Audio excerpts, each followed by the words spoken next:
Pourquoi la vie terrestre? En premier lieu, pour établir la réalité de son humanité. On voit dans l'ancienne dispensation qu'il y avait eu beaucoup d'apparitions divines sous une forme humaine. Personne n'ose être dogmatique sur cette question.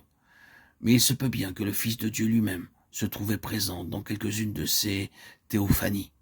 Dieu vint sous forme humaine, de sorte que ceux qui étaient visités parlèrent premièrement d'hommes ou d'un homme, puis réalisèrent « j'ai vu Dieu ». Dieu était ici, présent. Mais cette vie terrestre de 33 ans n'était point une théophanie. C'était une réelle humanité. Ce n'était pas une apparence éphémère, une forme passagère, juste une visitation. Ce fut un homme, une vraie humanité sur cette terre, pendant plus de 33 années. Ce ne fut pas un visiteur angélique, ce fut un homme. Et je pense que ceci est une raison ou une explication parmi d'autres, pour laquelle, lors de son entrée dans le monde, il naquit comme un bébé et commença au commencement. Il n'arriva pas comme un visiteur en pleine maturité, il commença au commencement même, entrant malgré une différence.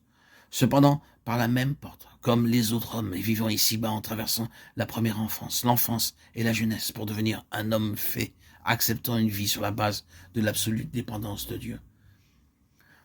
Si vous réfléchissez, vous verrez qu'il y a tant de choses qui confirment ceci. Pourquoi dut-il, durant sa tendre enfance, être emmené à la hâte hors du pays par Joseph et Marie? Parce qu'on cherchait à ôter sa vie. Pourquoi le ciel n'est pas intervenu, ne s'est pas assuré lui-même de sa protection absolue par des moyens miraculeux en vue de le préserver et d'affronter ces forces qui s'opposaient à lui? Vu qu'il dut être emmené et que ses parents durent se sauver avec lui, il dut être enlevé comme tout autre enfant.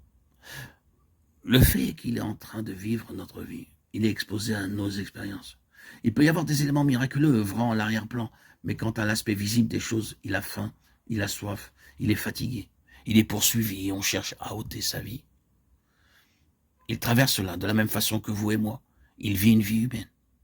Il a délibérément accepté la base de l'absolue dépendance à son Père. Et le Père n'accomplit pas une suite de miracles, quoiqu'en vérité la chose entière soit un miracle. Pour cette raison, il a dû, comme les autres hommes, vaincre sur le principe de la foi. Dans le principe, il n'avait pas une autre vie que la nôtre, à savoir la vie de foi. La foi dut être exercée en sa faveur afin qu'il puisse l'exercer pour lui-même. Je n'ai aucun doute que Joseph et Marie eurent un exercice considérable à cet égard. Ils durent carrément regarder la situation en face et se dire soit, eh bien, nous pouvons faire confiance à Dieu pour qu'il veille sur lui. Nous ne voulons rien faire, nous voulons simplement faire confiance à Dieu. Soit, nous voulons aller et faire confiance à Dieu.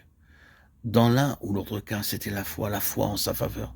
Puis arriva le temps pour lui d'exercer la foi pour lui-même. Et tout, en ce qui le concerne, dut être sur la base de la foi, autant que cela doit l'être pour vous et pour moi.